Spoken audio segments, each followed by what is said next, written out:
A hora que você quiser começar.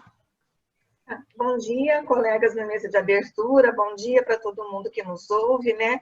Estou muito feliz em ter vocês aqui na mesa de abertura, né? Porque são pessoas que têm um papel importante, né?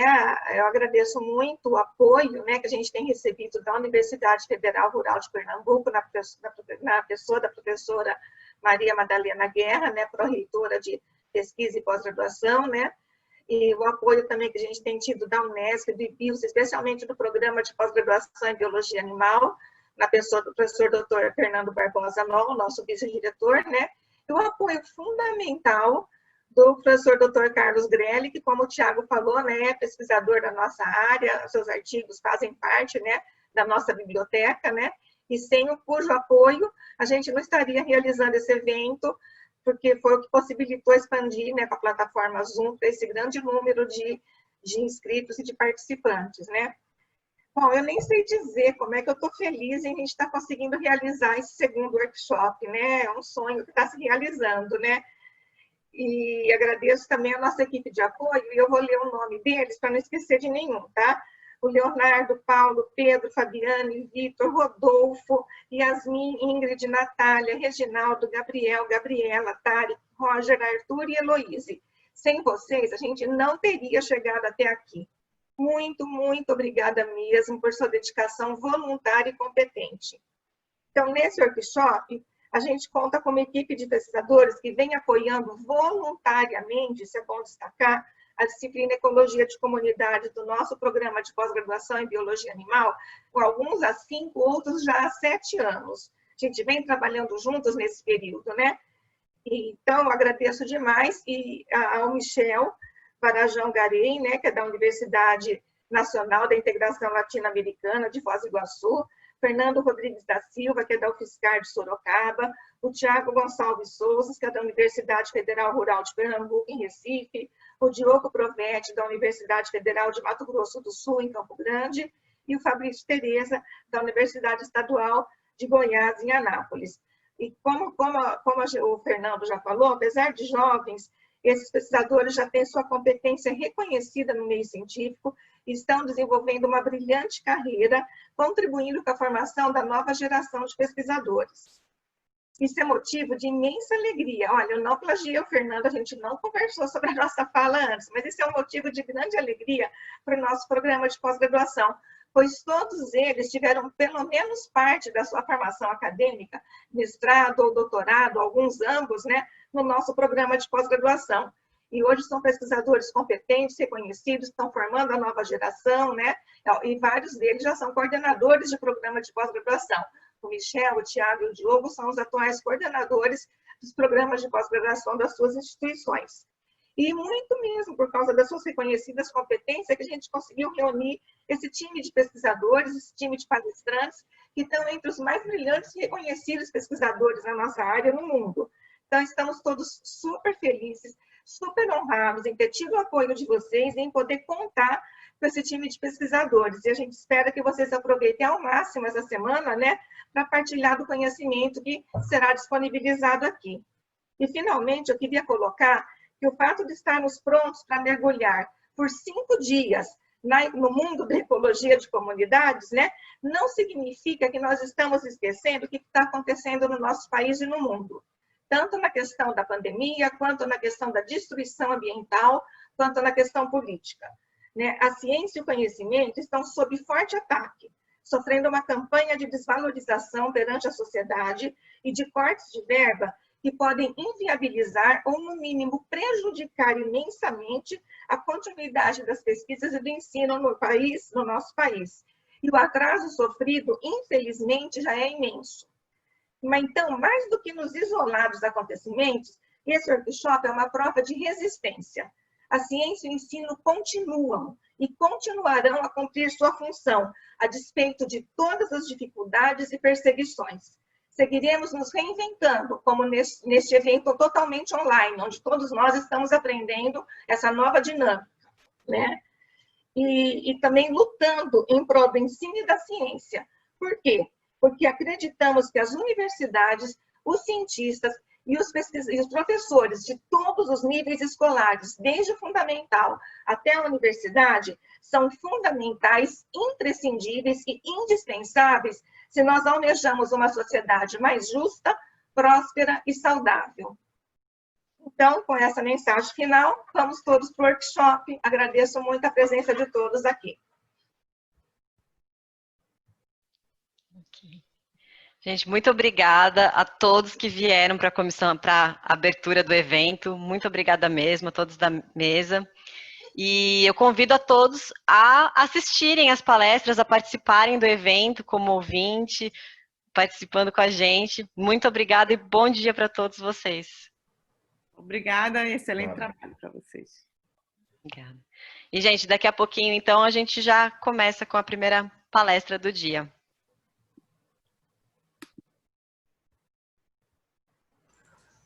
Bom dia para todos. Bom dia, obrigada. Bom dia. Carlos. Bom dia, professor Fernando. Muito obrigada. Bom evento. Obrigada.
Pessoal, vamos começar então com a primeira palestra do dia, que vai ser da professora doutora Denise Roça Feres.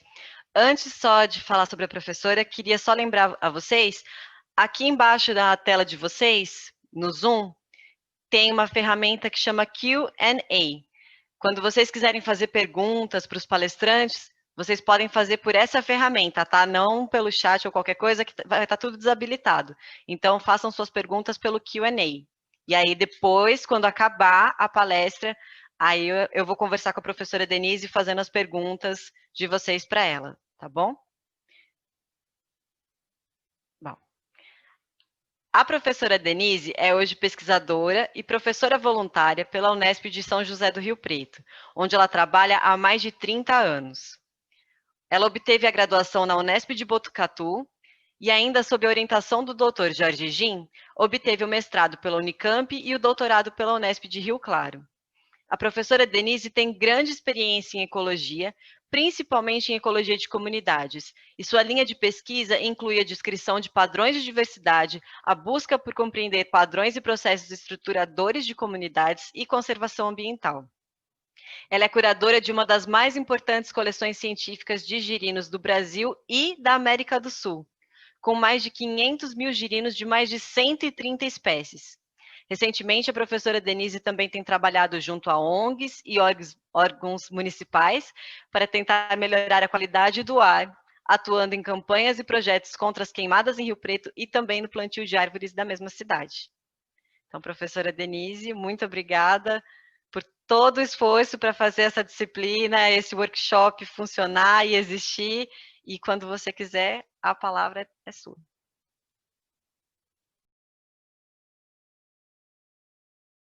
O seu microfone está desligado. Precisa habilitar o microfone.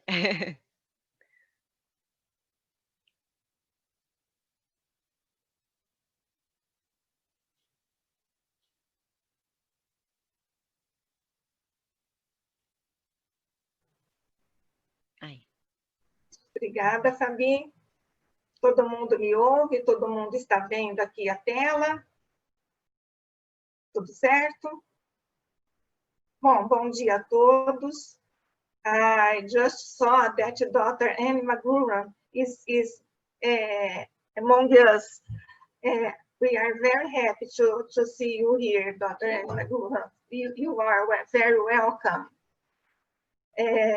Então, essa primeira, eu já dei bom dia, boa semana, desejei bom workshop para todo mundo, né, na abertura, né? Então, já vamos começar já direto, né?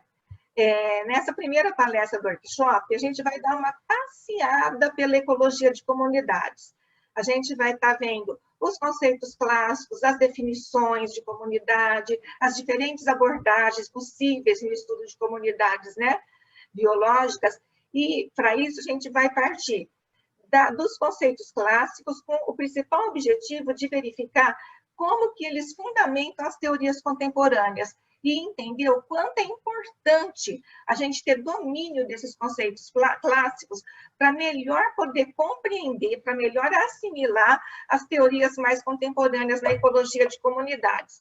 Então, a gente não vai se aprofundar, não se preocupem com isso nesse momento, vocês vão poder fazer isso ao longo de toda a semana, a gente não vai se aprofundar nos conceitos, nas teorias contemporâneas, nos conceitos mais contemporâneos. O foco vai ser ver como eles estão fundamentados e como eles se desenvolveram a partir das teorias clássicas. Então, essa primeira palestra, ela está dividida, organizada em 4 grandes grupos. O primeiro grupo a gente vai verificar, então, os conceitos e definições e delimitações de comunidade e o quanto que esses conceitos e definições nos indicam que as comunidades são entidades coerentes, são entidades reais, que valem a pena ser estudadas. Depois a gente vai também, nessa linha ainda, analisar quais são os padrões mais consistentes, mais corroborados nas comunidades biológicas. Depois a gente vai dar uma olhadinha, um saltinho pequeno de padrões para processos, né? Principalmente com foco na questão espacial. A questão da escala espacial, vocês vão ver, ela vai permear todo esse workshop, ela é uma questão fundamental e a gente vai tentar avaliar por quê. E a gente vai ver de todas as abordagens, 2 delas que são as 2 abordagens que conseguiram integrar a questão da escala espacial de maneiras diferentes, né, independentes, né, mas muito elegante, que é o conceito de metacomunidade e a teoria neutra. E, por fim, a gente vai dar uma espiadinha nas teorias contemporâneas, nas novas abordagens e frameworks, né, e para ver como que eles estão fundamentados na teoria clássica. Então, qual que é o objetivo central da ecologia de comunidades? Identificar os padrões de composição e abundância de espécies, né? E, a partir disso, que é um caminho que o Wieland vem criticando, e com razão, né? Procurar entender quais são os processos que criam esses padrões. O problema é que essa abordagem de busca por padrões, ela gera uma diversidade, uma variedade imensa de teorias, de modelos, de conceitos. Por quê? Porque cada padrão pode ser gerado por vários processos diferentes. Então, com isso, com essa variedade de definições, de delimitações, né, e de padrões, a comunidade, frequentemente, ela é percebida como uma bagunça, como uma entidade que não é real, que não vale a pena ser estudada. E esse debate, ele vem sendo intenso na ecologia de comunidades, né? Aqui é um exemplo só do trabalho do Rickliff, né, de 2008, em que ele comenta o quê? Que a comunidade local, ela é um epifenômeno. O que é um epifenômeno?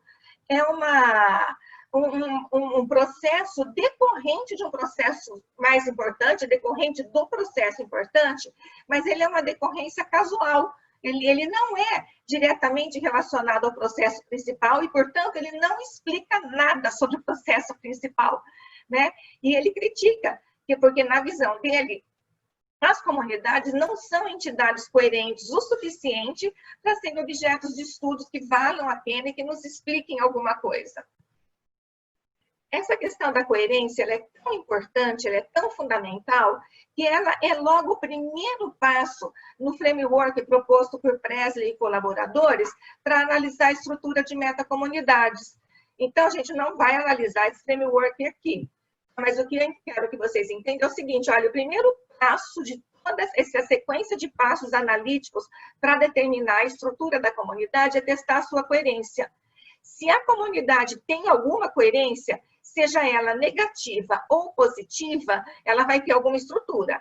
Então, se é uma coerência negativa, a gente vai ter uma estrutura de quê? Checkerboard, tabuleiro de xadrez, pares de espécies que mutuamente se excluem. Se ela tem uma coerência positiva, aí a gente vai analisar o turnover, a substituição de espécies na comunidade.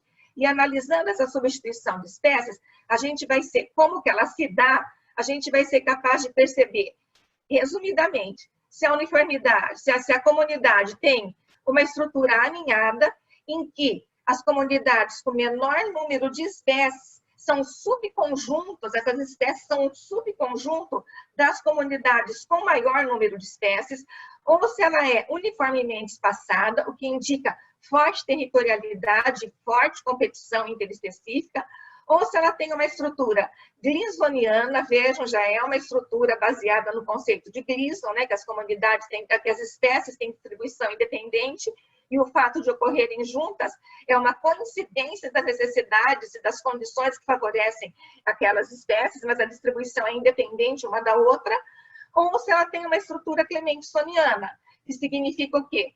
Que grupos de espécies da comunidade têm as mesmas necessidades de recursos e de condições, portanto, ocorrem juntas.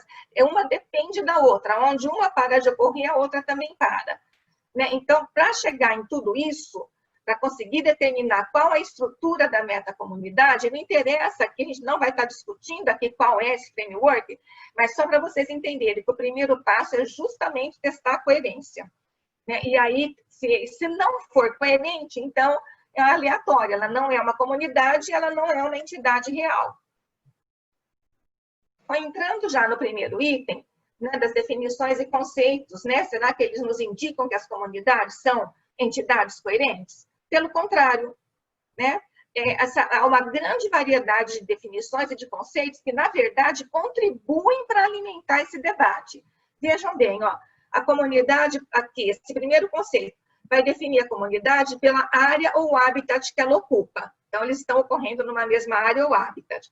Já nessa definição aqui, as populações têm que estar interagindo para ser uma comunidade.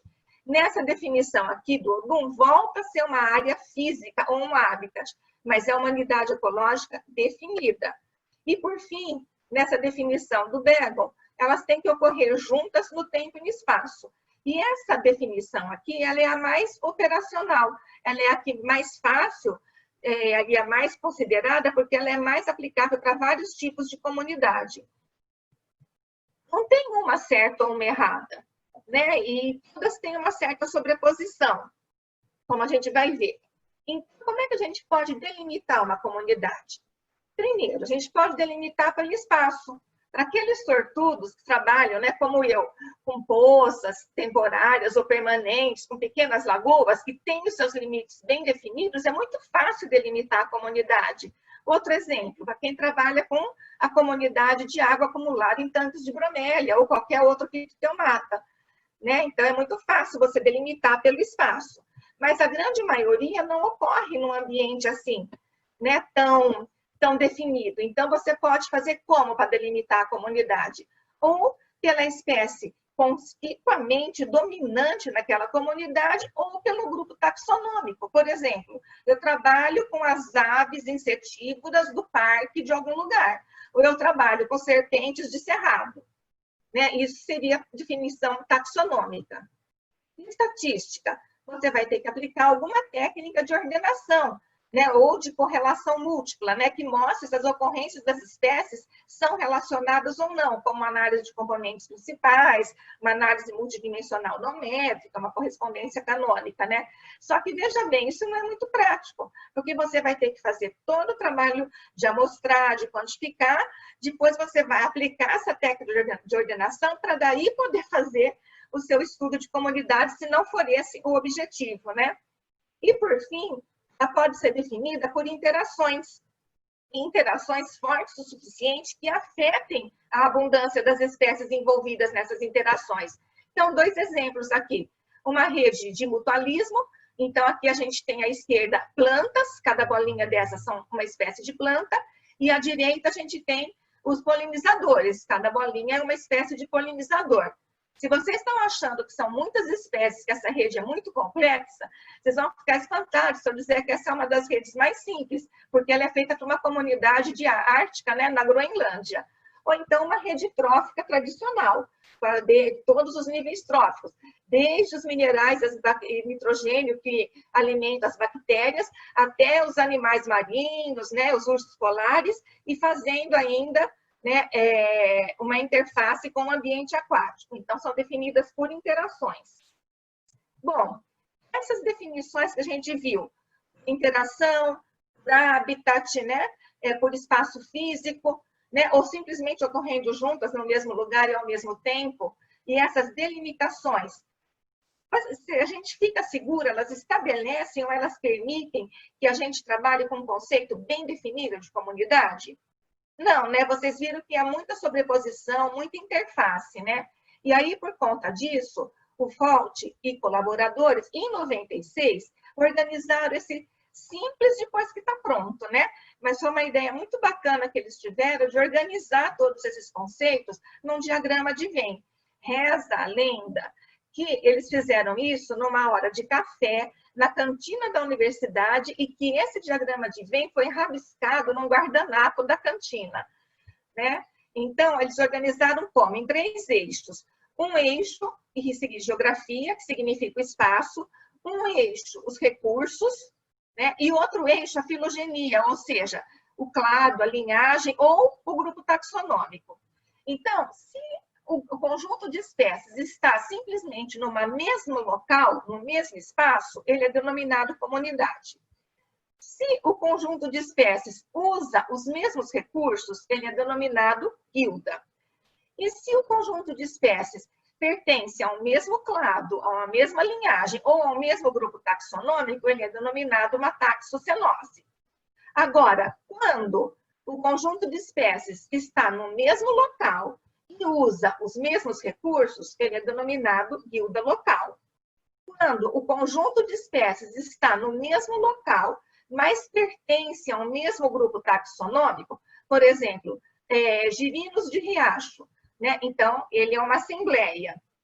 Por fim, quando tudo isso está junto, eles estão no mesmo local, usando os mesmos recursos e pertencem ao mesmo grupo taxonômico, ele dominou de ensemble, e que é um termo que não pegou. Né? Na verdade, quem trabalha com ensemble, ele denomina, ele descreve o que ele está estudando. Por exemplo, eu trabalho com serpentes arborícolas de cerrado, ou eu trabalho com as aves frugívoras de determinado parque.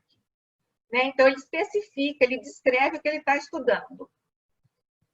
Bom, esses conceitos, essas delimitações, essas definições são aplicáveis para as mais diferentes comunidades?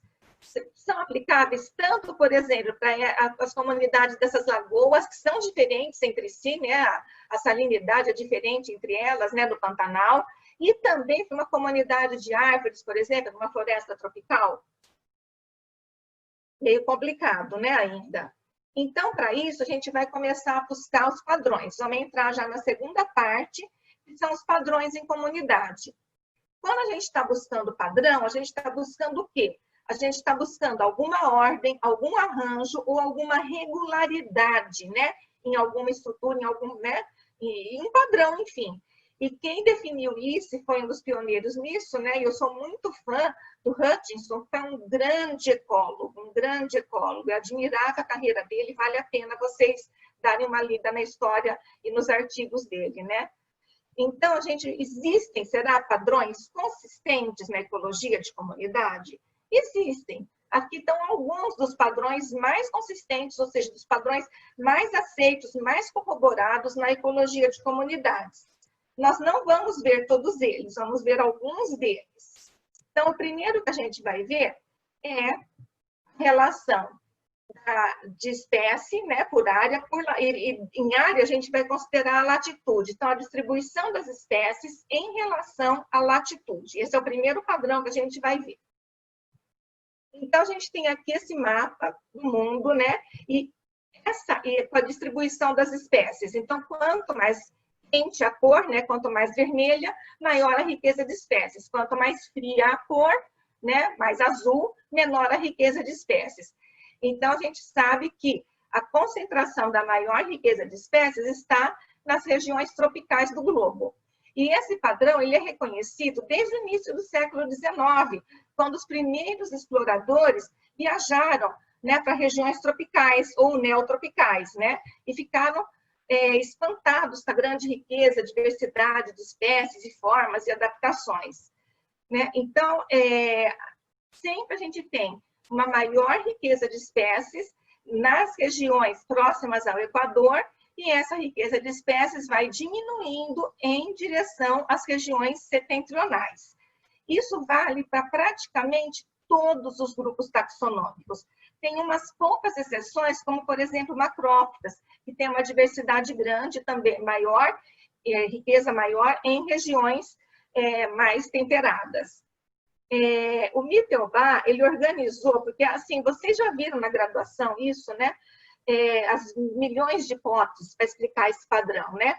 Mas o Mittelbach, ele organizou isso de um modo muito, muito interessante em 4 grupos de processos. Seria um grupo ecológico, de hipóteses ecológicas, que são as hipóteses relacionadas à maior produtividade nos trópicos, por causa da maior entrada de energia e, portanto, maior disponibilidade de recursos, que sustentaria populações mais abundantes e, portanto, com menos risco de sofrer extinção estocástica. Ele organizou o segundo conjunto das hipóteses históricas. Então, as históricas são o quê? Que as regiões tropicais, elas têm um clima mais estável, né? Evolutivamente, elas têm um clima mais estável, elas têm maior área, né? E são mais antigos, né? São ambientes mais antigos, com maior área. E, portanto, eles sustentam uma maior taxa de diversificação. O terceiro grupo de hipóteses, que são as hipóteses evolutivas, elas são concentradas nas taxas de diversificação, de especiação que ocorreram nos trópicos. Aí entra, por exemplo, aquela hipótese, né, fugiu o nome dele, pesquisador brasileiro super importante, a história do refúgio, deu branco o nome dele, gente, desculpa, da história dos refúgios, né? Então, houve um período muito seco, né? E as espécies ficaram restritas a pequenas ilhas, né? De vegetação, e quando o clima voltou a ser úmido e essas ilhas se juntaram, a floresta se expandiu de novo, né? havia tido uma taxa de diversificação, já eram espécies diferentes por terem ficado tanto tempo isoladas nessas ilhas, né? E, por fim, as hipóteses nulas, que são relacionadas ao efeito do domínio médio, que significa o quê, o domínio médio? Se as espécies são colocadas com uma distribuição aleatória ao longo de um gradiente qualquer, há uma tendência natural que o maior número de espécies se concentre na zona central da distribuição. Um exemplo disso é, por exemplo, quando você coloca vários lápis, né, num estojo, né? Então, se eles têm uma distribuição aleatória, a tendência é que o maior número se concentre na parte central da distribuição deles e não nos extremos.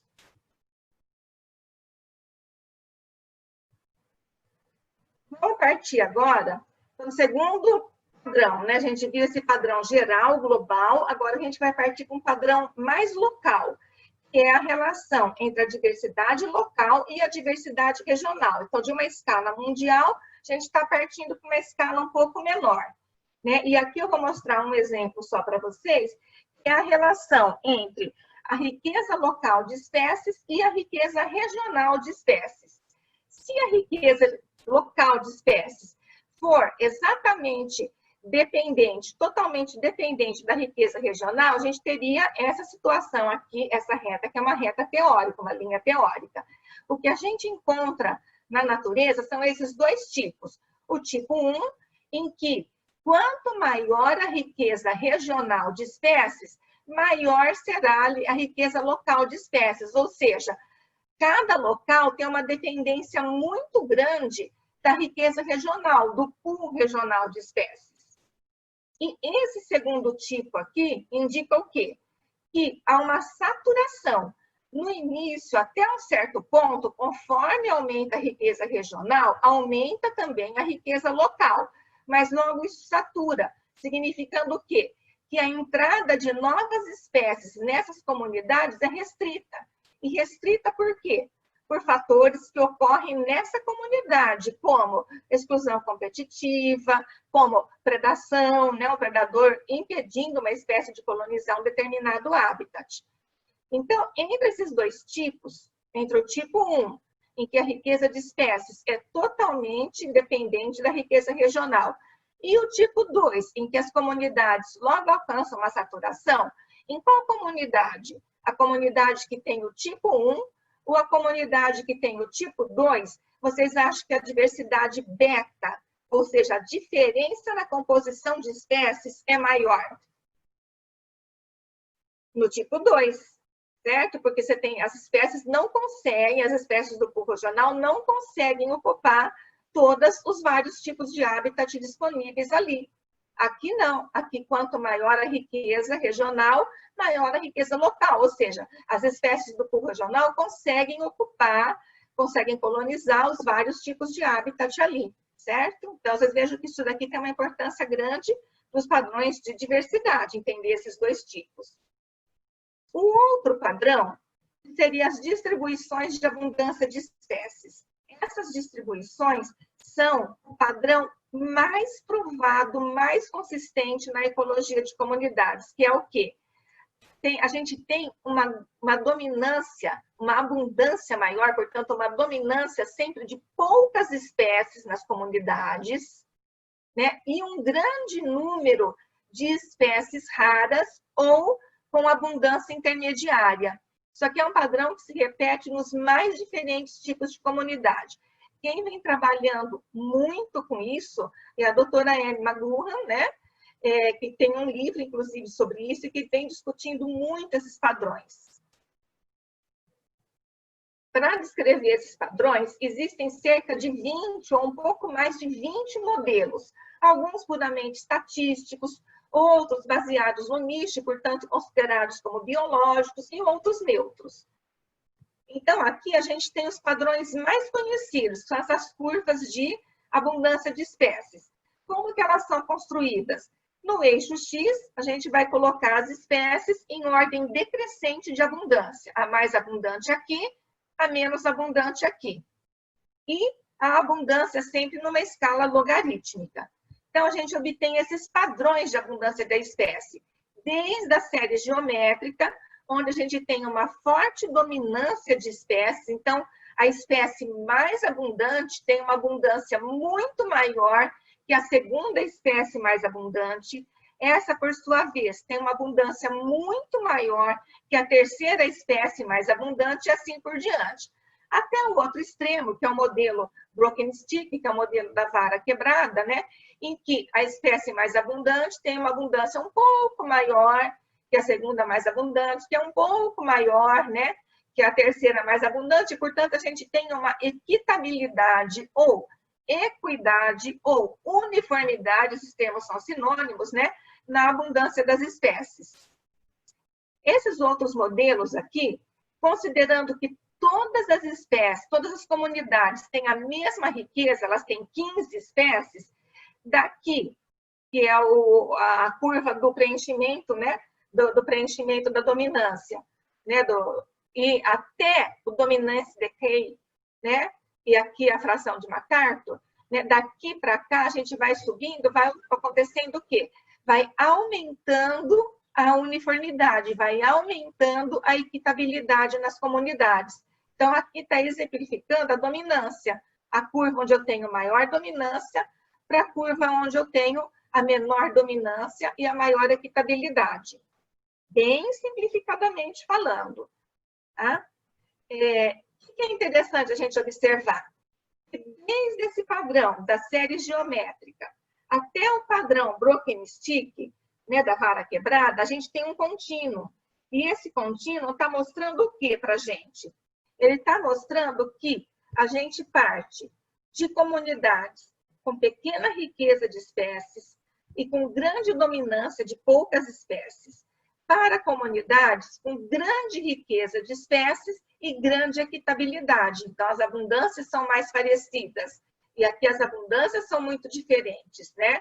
Sendo algumas poucas espécies muito abundantes e muitas espécies raras. E o que isso significa para a gente?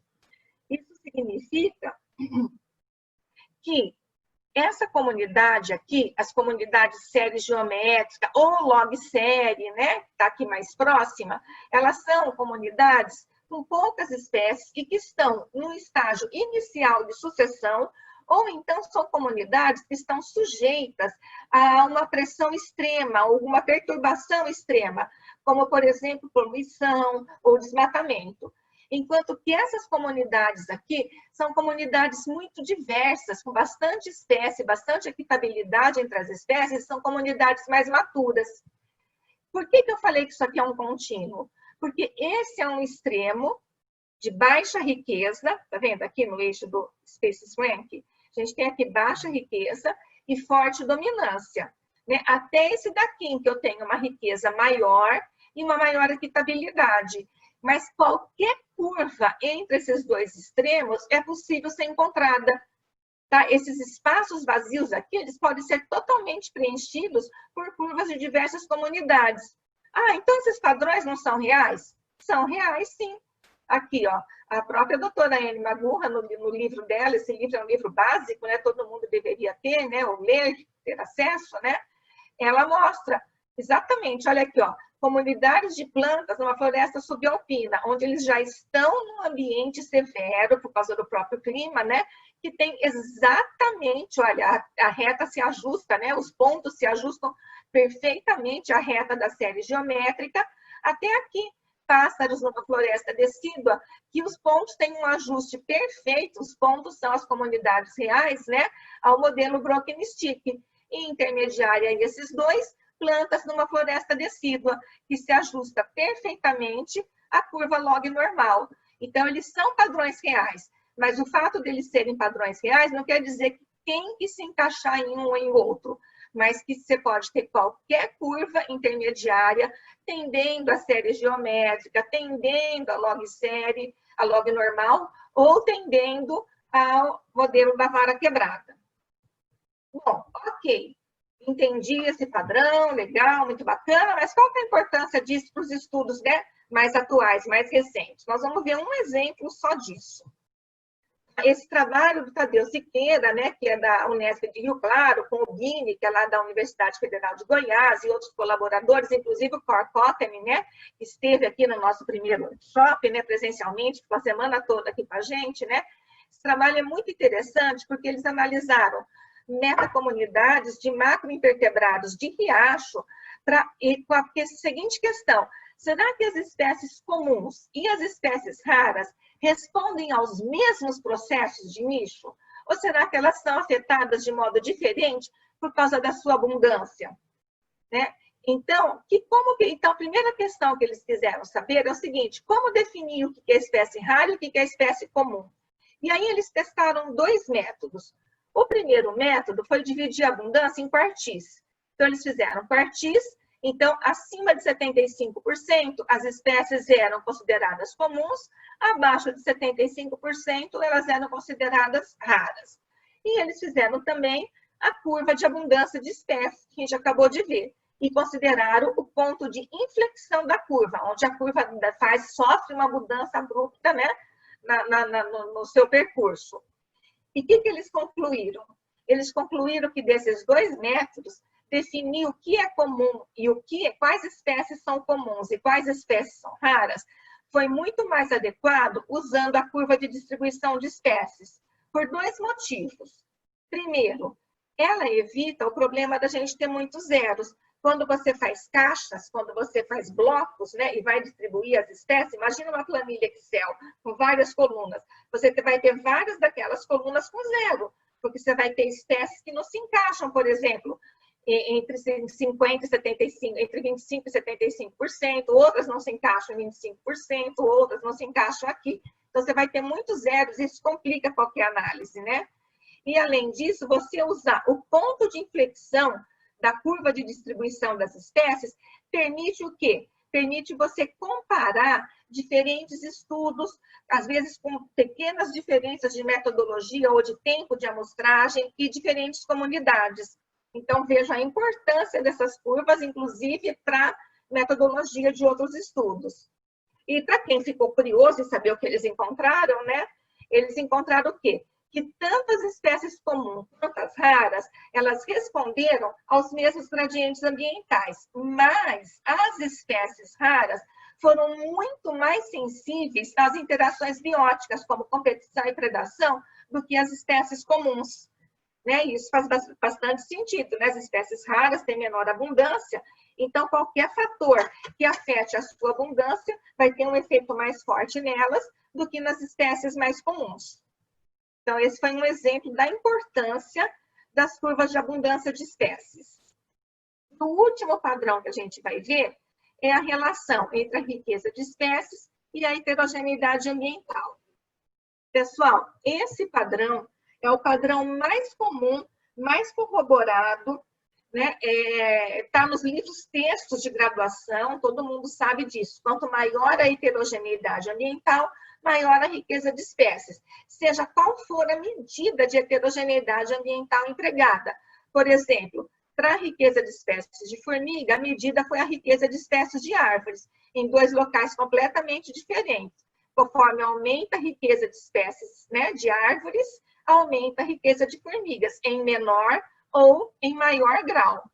Né? Aqui, número de espécies de plantas vasculares com índice de heterogeneidade ambiental que os autores construíram analisando perfil de solo e profundidade de distribuição de vários nutrientes. Então, quanto maior a heterogeneidade do solo, maior o número de espécies de plantas vasculares. E esse exemplo é bastante interessante, por quê? Porque ele relaciona a heterogeneidade, ou seja, a complexidade do habitat em relação à produtividade primária e o número de espécies de aves. Então, o que ele observou? Que a produtividade primária ela vai influenciar a riqueza de espécies de aves apenas em ambientes complexos, em ambientes mais heterogêneos como floresta. Então, olha aqui floresta. Ele analisou 3 comunidades de aves em floresta. A gente percebe o quê? Numa floresta que tem uma produtividade menor, a riqueza de espécies de aves é menor. Numa floresta que tem uma produtividade primária maior, a riqueza de espécies foi muito maior, certo? Agora, quando o ambiente é simples, quando o ambiente tem pouca heterogeneidade, como um campo ou um brejo, a produtividade primária não faz diferença, né? Tanto com 500 quanto com 2.000 gramas por metro cúbico, né, por ano, teve a mesma riqueza de espécies. Então, a heterogeneidade ambiental, nesse sistema aqui, ela é até mais importante do que a produtividade primária. Então, isso é básico de graduação. O que é interessante a respeito disso é a gente perceber o seguinte: esse estudo do TILS, ele fez uma meta-análise, né? Ele juntou 85 trabalhos publicados sobre heterogeneidade, é um artigo super gostoso de ler, quem quiser ter acesso e ler, é muito gostoso de ler. Ele classifica, ele descreve os vários termos que usa para heterogeneidade ambiental, quais são os grupos mais estudados em relação à heterogeneidade ambiental, e são aves, né? Quais são os ambientes mais estudados, quais são os desvios que tem, né? Os vícios que tem, por exemplo, a tendência de publicar só resultados positivos, né? Mas o mais interessante aqui é que ele chama a atenção para a questão fundamental, que é a questão da escala espacial. Então, esse exemplo mostra bem isso. Então, trabalhando numa savana, na savana africana, onde você tem aquelas grandes árvores isoladas, essas árvores isoladas numa savana africana, elas são o que a gente chama de espécies chaves. Elas são espécies que, por sua presença, por sua ocorrência, elas permitem uma maior riqueza de espécies no seu entorno ou sob a sua sombra, no caso dessas árvores. Então, você vai encontrar muito mais espécies, né, sob e ao redor de uma grande savana africana do que no campo aberto da savana. Por quê? Porque essa grande árvore, ela fornece diversos recursos. Sombra, local para ninho, ela enriquece o solo com nutrientes, etc. Só que, se você quer analisar o impacto dessa árvore, que é um componente da heterogeneidade, na riqueza de espécies, a escala espacial é fundamental. Se você usar uma escala espacial muito pequena, como de 100 metros quadrados, isso vai ser muito difícil você quantificar a diferença entre as áreas da savana sob o impacto dessa grande árvore e as áreas da matriz, né, da savana típica, que não está sob o impacto dessa árvore. Se você usar uma escala muito grande, como essa daqui de 10 quilômetros quadrados, você já vai ter interferência de outros processos, como os padrões de uso do solo. Então, você consegue perceber o impacto dessa árvore, da heterogeneidade na savana, causada pela presença dessas grandes árvores isoladas, quando você usa uma escala de 1 quilômetro quadrado. Aí fica muito claro, né, qual que é a influência, conforme você tem a heterogeneidade, né, aumenta a heterogeneidade da savana, né, aumenta, espera aí que eu tenho que colocar para carregar, aumenta a diversidade de espécies sobre esse taxon, tá? Então, a escala espacial, gente, ela é fundamental. E a gente vai ver isso mais ainda ao longo dessa palestra, mas também ao longo dessa semana toda. E ainda considerando a questão da heterogeneidade, esse trabalho aqui, do Aluche e colaboradores de 2012, é bastante interessante. Por quê? Porque ele mostra que existe um trade-off entre a heterogeneidade ambiental e a área efetiva disponível para as populações. Por quê? Quanto maior a heterogeneidade ambiental, maior o efeito positivo sobre as espécies, né? A riqueza de espécies. Quanto maior a área efetiva, você também tem um efeito positivo sobre o tamanho da população. Áreas maiores comportam populações maiores. E ambientes mais heterogêneos comportam maior número de espécies. Mas há um trade-off. Por quê? Porque quanto mais você aumenta a heterogeneidade ambiental numa determinada área, então você aumenta a variedade de recursos, a variedade de condições, você diminui a área efetiva de cada tipo de recurso, de cada conjunto de condições. Então, você tem um trade-off, porque se você aumenta muito a heterogeneidade, você diminui a área disponível com aquele recurso. Então, significa o quê? Você vai ter maior variedade de recursos, maior número de tipos de recursos ou de condições, mas cada um em pequena quantidade ou numa pequena área. Então, até um certo ponto, aumentar a heterogeneidade, você aumenta a riqueza de espécies. Mas depois de um determinado ponto, começa a diminuir a área em que cada recurso, em que cada condição está disponível. Portanto, as populações vão ter cada vez tamanhos menores e vão estar sujeitas a extinções estocásticas. E aí a riqueza de espécies começa a diminuir. E, além disso, eles mostraram também que a amplitude do nicho está diretamente relacionada com isso. Por quê? Vou mostrar aqui que é mais bacana de ver. Conforme aumenta, primeiro, ele classificou o nicho, dividiu o nicho em vários quartis. Então, quanto menor a porcentagem de quartil ocupada pelo nicho, o nicho é mais estreito. Então, aqui eu tenho uma espécie muito especializada, uma espécie com uma especialização um pouco menor, uma espécie com uma especialização intermediária e uma espécie mais generalista. Então, vejam bem, conforme aumenta a heterogeneidade ambiental, você pode diminuir a riqueza das espécies mais especialistas, né? O ponto de inflexão, ou seja, o ponto onde começa a diminuir a riqueza de espécies, vai se deslocando para a direita conforme eu aumento a amplitude de nicho. O que significa isso? Que as espécies generalistas, elas são menos influenciadas pelo aumento da heterogeneidade ambiental. E as espécies especialistas, elas são mais prejudicadas pelo aumento da heterogeneidade ambiental. Eu acho que vocês vão entender isso, porque isso é bastante intuitivo, né? Porque se eu aumento muito a heterogeneidade ambiental, significa o quê? Que cada tipo de recurso, vamos pensar só em recurso, para simplificar, cada tipo de recurso fica disponível em menor quantidade. E o que significa? Uma espécie especialista, ela usa só um tipo de recurso. Se aquele recurso está disponível em menor quantidade, é óbvio que ela vai ter menor abundância populacional e, portanto, maior risco de extinção. Já uma espécie generalista, ela usa vários tipos de recurso. Então, se cada recurso está disponível em pequena quantidade, ela usa um pouco de um pouco de outro, um pouco do outro, e ela consegue se manter numa abundância populacional razoável.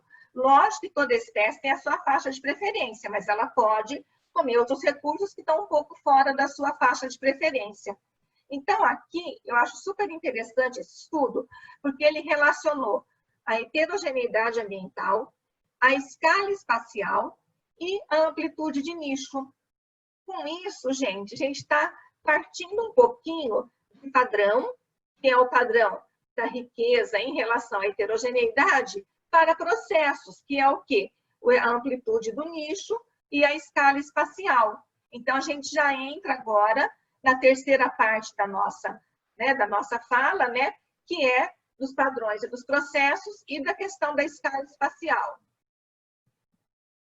A escala espacial, ela foi abordada de várias formas, né? Ao longo do desenvolvimento do estudo da ecologia. Duas formas recentes e totalmente independentes que abordaram essa questão da escala espacial são o conceito de metacomunidades e a teoria neutra. O conceito de metacomunidade foi proposto, né, por Leibel, de colaboradores, entre eles o Chase, né, e o Leibel e o Chase vão estar aqui falando com vocês, como também a doutora Anne Magurra, né, das curvas do componente de dominância, né, ou da distribuição de abundância de espécies, né, ele propôs esse conceito de metacomunidades. E a teoria neutra do Hubble, né, ele já vinha publicando ela desde o final da década de 70, em 90 ele intensificou até que saiu, ele reuniu todas as ideias dele nesse livro de 2001. Ambos abordagens totalmente diferentes, independentes, né, mas que incluíram a questão da escala espacial de uma maneira bastante elegante por meio da dispersão. Então, vamos começar vendo o conceito de metacomunidades. Antes desse conceito estar definido, como que a gente trabalhava? A gente analisava, a gente não tinha essa visão geral de cima, a gente ia lá pelo chão, né, entrava no fragmento de floresta e analisava a comunidade que a gente quisesse estudar aqui. Depois, a gente ampliava o número de réplicas. Ah, vou analisar esse fragmento também. Ah, vou analisar a comunidade desse fragmento também. Vou analisar desse, vou analisar desse. Então, analisava cada fragmento separadamente e depois tentava ver se o que se encontrou, se a estrutura que encontrou, ou se o processo que testou se repetia em todos os fragmentos, né? Mas cada fragmento olhado de modo local, independentemente. O que o conceito de metacomunidade fez? Ele juntou esses fragmentos. E juntou esses fragmentos por meio da dispersão. A dispersão de espécies entre esses locais, né? Isso é o conceito de metacomunidade. E essa dispersão, ela pode se dar de mão dupla, então pode ir, pode vir, ou de mão única, tem fragmentos que podem só receber, e receber bastante espécies, né, com um fluxo intenso, ou um fluxo mais fraco de espécies, né? E na teoria neutra, que é outro conceito independente, a dispersão também é fundamental. Por quê? Porque a espécie vai poder ocupar uma comunidade, considerando que essa comunidade está saturada, quando houver uma vaga. Ou porque uma espécie dispersou, ou porque o indivíduo dispersou, ou porque ele morreu. Então, essa ocupação, ela pode se dar por vinda de espécies de ambientes contíguos da vizinhança ou de um ambiente bem distante, uma dispersão, né, maior, mais longa. Né? Então, vamos começar vendo o conceito de metacomunidades, né? Inclui a dispersão. Então, antes a gente analisava, por exemplo, aqui uma lagoa, aqui outra lagoa, uma lagoa de floresta, outra lagoa de floresta. Analisava independentemente e tentava ver se os padrões se repetiam. Com o conceito de metacomunidade, a gente começou a entender que essas comunidades estão interligadas por dispersão, que as espécies podem trocar de ambiente, se dispersar ao longo do tempo entre esses diferentes ambientes. Então, nesse exemplo aqui, a gente percebeu o quê? Essas pererequinhas que estavam aqui, elas parecem preferir as lagoas que têm plantas dentro da água. Já essa rãzinha aqui parece preferir as lagoas que têm plantas na margem da água, né? E assim por diante. Então, elas estão ligadas por dispersão. Se eu não tivesse percebido essa dispersão, eu não teria percebido essa preferência das espécies. Então, o conceito de metacomunidades, ele foi um dos maiores avanços na ecologia de comunidades nos últimos 50 anos. Por quê? Porque ele conseguiu ligar processos em escala local, ligados às condições do ambiente, ligados ao habitat, ao nicho ecológico, com processos em escala regional. Seria a dispersão, o efeito do ambiente, do entorno, né, o efeito do pool de espécies sobre as comunidades locais. Então, ele incorporou dispersão na escala regional com as características do habitat local na estruturação das comunidades. E foi um dos maiores avanços, como eu já disse, nos últimos 50 anos. Então, existem duas abordagens principais no estudo de metacomunidades, que é a abordagem que busca entender a estrutura das metacomunidades, portanto, os padrões, e a abordagem que busca entender os mecanismos, né, que estão subjacentes a cada tipo de metacomunidade. Então, a gente está buscando entender os processos. Então, o Leibold, junto com o Michelson, né, e aqui o Presley, depois, olha, já, né, em 2002, eles já propuseram, né, essa questão, de novo, ó, gente, a questão da coerência, a questão do turnover, da substituição de espécies, a questão dos limites, né, de agrupamento das espécies como elementos da estrutura da metacomunidade. Isso foi em 2002. E aí, em 2010, que Presley e colaboradores, né, publicaram aquele framework que eu mostrei lá no início para vocês, que o primeiro passo era testar coerência. Se a coerência é negativa, eu vou ter o quê? Estrutura de checkboard, tabuleiro de xadrez, competição entre pares de espécies. Se a estrutura é positiva, eu posso ter uma estrutura clementsoniana, grisoniana, né, uniformemente espaçada. E se não for coerente, eu tenho uma estrutura aleatória. Né? Então, ele propôs um framework para a gente poder realmente quantificar a estrutura das metacomunidades. né? Então, esse aqui, olha, essa distribuição aqui, isso aqui foi um desenho que o Fernando, que vai falar para vocês também, o Fernando Rodrigues da Silva fez com um artigo nosso, né? Seria de tabuleiro de xadrez, em que pares de espécies mutuamente se excluem. Aqui eu tenho a distribuição alinhada, em que as comunidades, né, menos ricas em espécies são subconjuntos, né, das comunidades mais ricas em espécies. Aqui eu tenho uma estrutura clementiciana, né, ou clementsoniana, né, em que conjuntos de espécies, né, respondem da mesma forma a diferentes conjuntos de recursos, portanto, eu tenho blocos bem definidos de comunidades, né? A glisoniana, em que as espécies têm distribuições independentes, e quando eu seleciono uma comunidade, o fato delas estarem juntas é uma consequência casual delas estarem precisando dos mesmos recursos, necessitarem dos mesmos recursos. A uniformemente espaçada, que indica uma forte influência de competição e territorialidade, e a aleatória, em que eu não tenho nenhum padrão. Então, eu vejo a estrutura da comunidade, mas eu não estou vendo aqui qual o processo que está gerando cada uma dessas estruturas. Isso a gente consegue perceber aqui, nessa outra abordagem, também onde tem aqui o Leibold, tem aqui o Chase, né, entre os autores, ambos também vão estar aqui essa semana falando com vocês, né? Tem também o trabalho do Cor Cotten, né, que esteve aqui em 2018 com a gente, no primeiro workshop, né, em que eles trabalham com os paradigmas de metacomunidade, ou seja, quais são os padrões de metacomunidade. Então, a gente tem aqui o padrão de dinâmica de manchas, né, em que eu tenho manchas de ambientes iguais, né? As manchas também desses quadrados são iguais e as espécies têm requerimentos diferentes. Olha, oval e quadradinho também, né? E a dispersão tem uma influência média, né? Ela é fraca nas linhas pontilhadas e ela é forte nas linhas contínuas. Depois eu tenho aqui o species sorting, né? Que é baseada na seleção de habitat mesmo. Então, veja bem, ó, a espécie oval está no habitat oval, que tem as condições e os recursos que ela precisa, e as espécies retangulares nos habitats retangulares, que têm, por sua vez, as condições e os recursos que elas precisam. E como elas são muito relacionadas ao habitat, a dispersão é fraca, né? Por exemplo, a espécie B ela não consegue se estabelecer aqui, a espécie A não consegue se estabelecer aqui, porque não tem os recursos e as condições que elas precisam.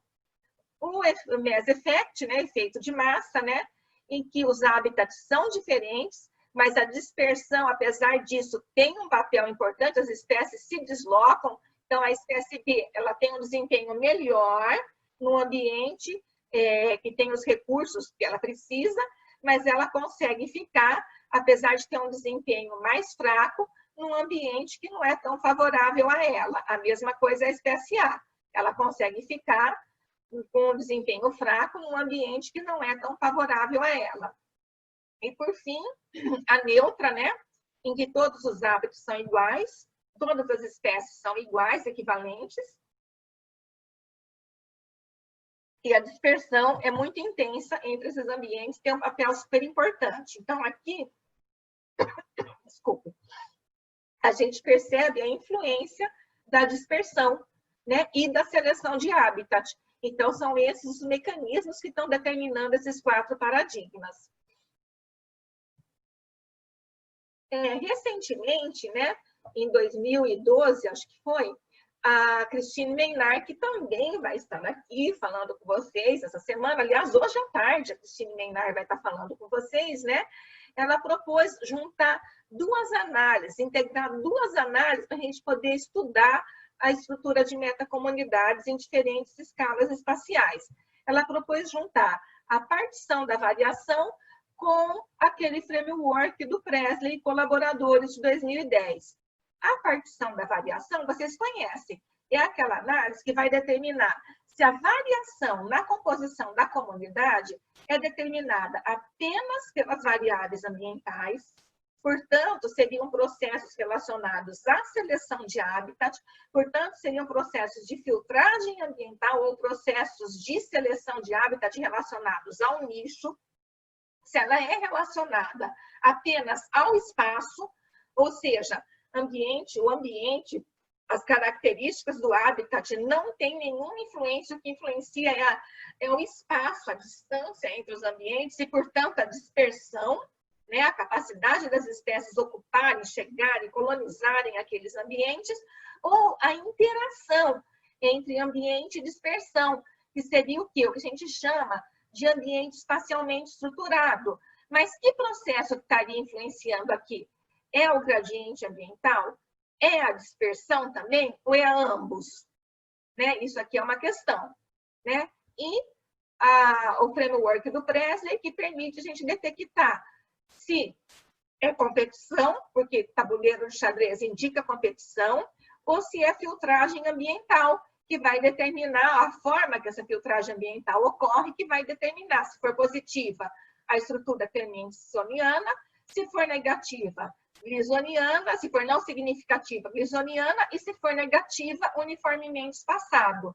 Então, juntando esses dois, ela aplicou essa metodologia para comunidades de 12.000 plantas, cerca de mais de 2.600 espécies nos Alpes franceses. E o que ela encontrou aplicando essas duas metodologias, integrando essas duas análises para estudar a metacomunidade dessas plantas? Ela encontrou o seguinte, que a variação, a estrutura, o espaço sozinho, tá? Ele explicou a maior parte da variação na composição de espécies.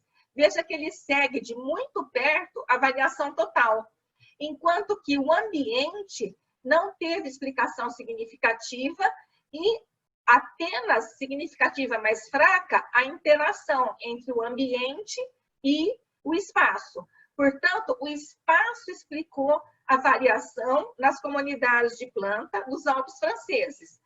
Portanto, quando a gente encontra uma influência grande do espaço, a gente entende o quê? Que nós temos um efeito grande de dispersão, e que essa dispersão foi muito mais forte nas escalas mais amplas. Olha aqui, ó, quanto maior a escala espacial, mais forte foi a explicação dada pelo espaço, portanto, pela dispersão. Só que quando ela aplicou a metodologia do Presley, ela encontrou uma estrutura clemensoniana, que indica o quê? Forte efeito de filtragem ambiental.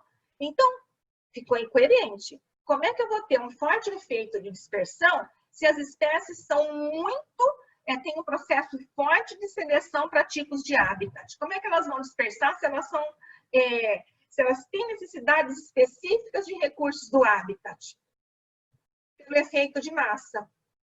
Vamos dar uma olhada aqui, ó. O efeito de massa é esse. Então, cada espécie tem um desempenho melhor no habitat que tem os recursos que ela precisa. Ela tem um desempenho mais fraco nos habitats que não têm os recursos mais adequados para ela. A mesma coisa essa espécie A.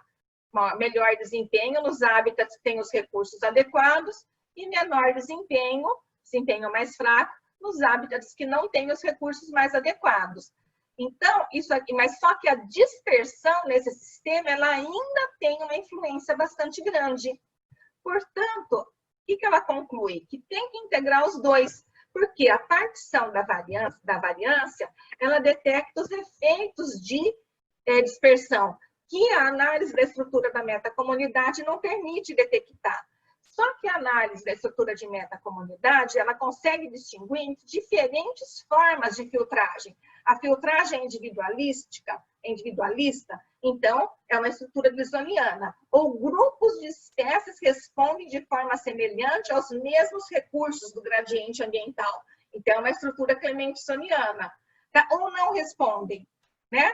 Então, seria uniformemente espaçado. Então, integrando essas duas, você consegue ter uma visão mais completa da estrutura da metacomunidade e do processo que está gerando aquela estrutura. Certo? Entrando agora um pouquinho na teoria neutra. E como que a questão da escala espacial por meio da dispersão foi considerada, né, nessa teoria. O Hubble, ele começou a desenvolver a teoria dele já no final da década de 80, no comecinho dos anos 80, final dos anos 70, acho que foi em 79 que ele publicou o primeiro artigo, depois em 97 ele publicou outro artigo, e foi publicando vários artigos, até que ele reuniu todas as suas ideias nesse livro de 2001, que é um marco, né, na história da ecologia. Com esse livro dele, ele praticamente destruiu o conceito de nicho, ele deixou o conceito de nicho como totalmente desprezível, não importante, né? E é interessante porque isso foi publicado um pouco antes de eu defender o meu doutorado, que foi exatamente com o nicho ecológico, né? Então, assim, eu tive que respirar fundo, eu nem consegui ler o livro direito, os artigos direito, mas a questão do nicho estava sendo destruída quando eu estava defendendo a minha tese com nicho, né? E todo esse desenvolvimento teórico dele vem das curvas de abundância de espécies, que a gente viu aqueles padrões, log normal, log série, série geométrica, vara quebrada, etc., né? O decaimento da dominância, né? Que começou com Preston, na década de 40, né? E também da teoria da biogeografia de ilha, de MacArthur e Wilson, né? Onde eles consideram o quê? Onde eles consideram a capacidade de dispersão e o tamanho da área. Só, não tem nada relacionado à característica local do hábitat, a variável ambiental, a seleção. Então, só para recordar muito brevemente, né? Ilhas pequenas e distantes da fonte de colonização, distantes do continente, têm menor riqueza de espécies, porque elas estão distantes, é mais difícil chegar até lá, a dispersão é mais difícil, e elas são pequenas, então tem pouca área, comportam um menor número de indivíduos. As ilhas grandes, próximas à fonte de colonização, próximo ao continente, têm maior riqueza de espécies. Por quê? Porque é mais fácil chegar, a dispersão permite que mais espécies cheguem e ela tem uma grande área que comporta maior número de indivíduos, portanto, maior número de espécies. E assim as intermediárias, as distantes grandes e as pequenas próximas, né? Mas, super simplificadamente, a gente não vai entrar em teoria Newton. Teoria Newton tinha que ter um curso só para ela, né? Mas o que a gente vai ver, só para ter uma ideia do que se trata, é o seguinte: toda a diversidade, todos os padrões de diversidade conhecidos podem ser explicados apenas por 3 processos totalmente estocásticos, que são deriva, especiação e dispersão. Deriva é o quê? São as variações aleatórias nas taxas de natalidade e de mortalidade das espécies. Especiação, que é um evento totalmente aleatório. E dispersão também. Então, a gente não precisa da seleção, não precisa dos processos de seleção de hábitat, de filtragem ambiental, não precisa de nenhum dos processos relacionados ao nicho para explicar os padrões de diversidade de espécies. Essa foi a proposta dele. E esse livro dele foi um marco, ele tem uma importância imensa no desenvolvimento da ciência da ecologia de comunidades, porque ele fez a gente parar e olhar para questões que a gente estava tendo dificuldade de olhar, né? E aí o que aconteceu? Aconteceu uma separação, né? Logo depois que ele publicou esse livro, um pouco antes, a partir do artigo dele, já de 97, né? Vários autores começaram a pesquisar comunidades, né? Para mostrar, não, o Hubble está certo, são os processos estocásticos que explicam a variação na diversidade das minhas comunidades. Ou não. Não tem nenhum processo estocástico, é tudo relacionado à seleção, ao nicho ecológico, que explica. Eu lembro até que um pouco antes de defender minha tese, eu li um artigo de uma pesquisadora portuguesa, que eu não lembro o nome, e foi o artigo que eu usei, trabalhando em recifes de coral, que a gente esperaria que peixes em recife de coral tivessem bastante processos aleatórios por causa das mudanças de correntes, etc., né? Mas ela encontrou processos determinísticos, ela encontrou processos de seleção, né, influenciando aquela comunidade. Então, houve inicialmente essa disputa, né, entre processos determinísticos que explicam comunidade ou processos estocásticos, a deriva, a dispersão, a especiação e os processos de seleção relacionados ao nicho não tem nenhum efeito, né? Então, a briga entre nicho e competição e a briga entre os processos relacionados às taxas de natalidade, mortalidade e despreciação, e a dispersão. Aí, logo depois, né, não muito tempo depois, saíram alguns artigos, aqui 2005, né, do Carl Cotten, ele aqui de novo, né, integrando os processos ambientais e os processos espaciais, lembrando que os processos espaciais remetem-nos a quê? A dispersão, portanto, um processo estocástico, né? E o trabalho mais recentemente, o próprio Mark Velland também vai estar falando com vocês aqui, né, essa semana, acho que na sexta-feira que ele vai estar falando, né? Falando também dos tipos de processos estocásticos das comunidades, né? Mas essa questão da proposta de integração, né? Ela fez o quê? Ela apaziguou, né? A briga que existia entre os processos determinísticos e estocásticos, porque ambos podem ocorrer na mesma comunidade. Tanto os processos relacionados às taxas estocásticas de mortalidade, de natalidade e a dispersão, quanto os processos relacionados ao nicho ecológico.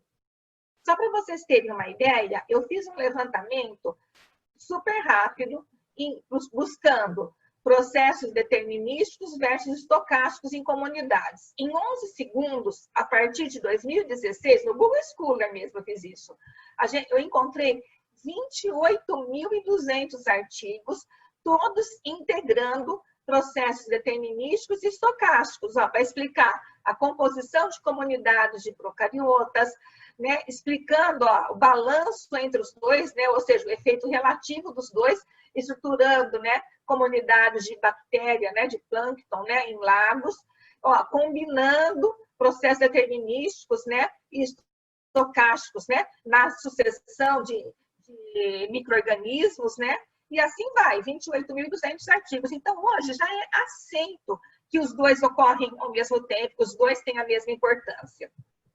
Para entender como que isso ocorre, como que se dá essa questão deles terem a mesma importância, né? Eu juntei aqui os artigos publicados que analisaram a influência desses dois processos em comunidades de anfíbios, que é um grupo taxonômico que eu trabalho.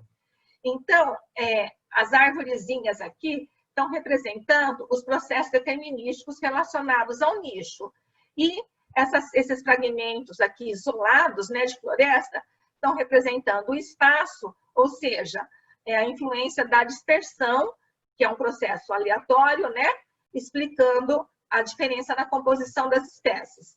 Então, a gente tem, desde esse trabalho feito no Sul, né, pelo Tiago, que é um ex-aluno do nosso, fez mestrado aqui no nosso programa de pós, com a Sônia Sequinha, a Samantha Iop, que é aluna dele, né, que analisou comunidades de rãs em poças no sul do Brasil e encontrou que apenas processos determinísticos explicaram a composição de espécies.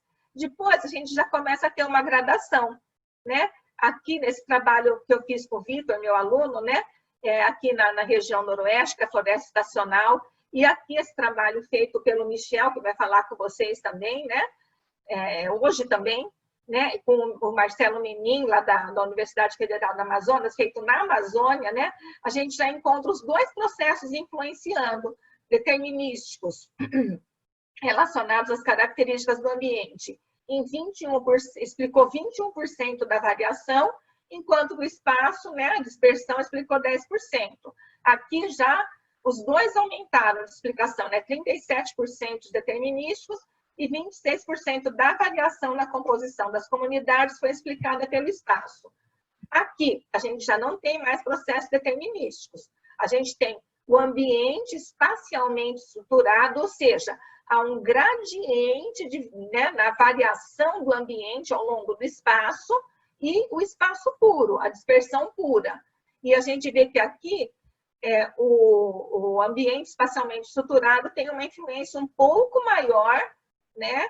Isso aqui também feito na Amazônia, né? Também pela equipe, né? O Vitor Landeira e o Marcelo Menin, do que o espaço. Já aqui na Serra da Bocaina, né? O Diogo vai falar com vocês, o Tiago, o Michel, olha, todo mundo vai falar com vocês aqui, né? A gente tem uma maior influência do espaço e uma menor influência do ambiente espacialmente estruturado.